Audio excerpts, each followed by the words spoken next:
হামাসের হাতে জিম্মি ৩ ইসরায়েলি নাগরিকের মরদেহ উদ্ধারের খবর নিশ্চিত করেছে আইডিএফ। এক বিবৃতিতে আইডিএফ এর মুখপাত্র ড্যানিয়েল হ্যাগারি জানান, ৭ অক্টোবর নোভা মিউজিক্যাল ফেস্টিভ্যাল থেকে পালানোর সময় গ্যালেন্টার ইটসাক, আমিদ বুসকিলা এবং শানি লুককে হত্যা করে হামাস।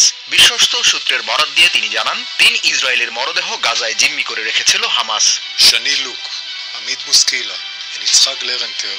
পোস্টমর্টেমের পর মরদেহগুলো আত্মীয় স্বজনের কাছে হস্তান্তর করা হবে বলেও জানান ড্যানিয়েল হ্যাগারি। নিহতদের পরিবারের সদস্যদের প্রতি সমবেদনা জানিয়ে তিনি বলেন, হামাস বর্বরচিতভাবে জিম্মিদের হত্যা করছে।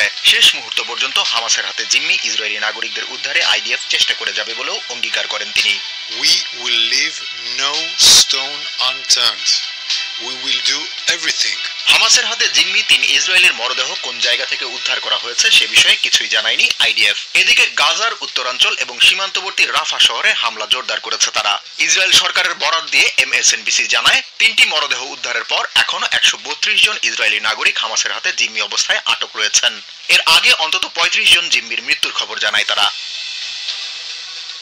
ইসরায়েলের সাবেক রাষ্ট্রদূত অ্যালন পিঙ্কাস বলেন, হামাসের হাতে জিম্মি ৩ ইসরায়েলি নাগরিকের মরদেহ উদ্ধারের ঘটনা দুঃখজনক। রাফায় আইডিএফ এর হামলা জোরদার বিষয়ে তিনি বলেন, এই হামলায় জিম্মিদের উদ্ধারের চেয়ে যুদ্ধের পরিসর বাড়বে। হামাস নির্মূলে কূটনৈতিক ও রাজনৈতিক তৎপরতা জোরদারের আহ্বান জানান তিনি।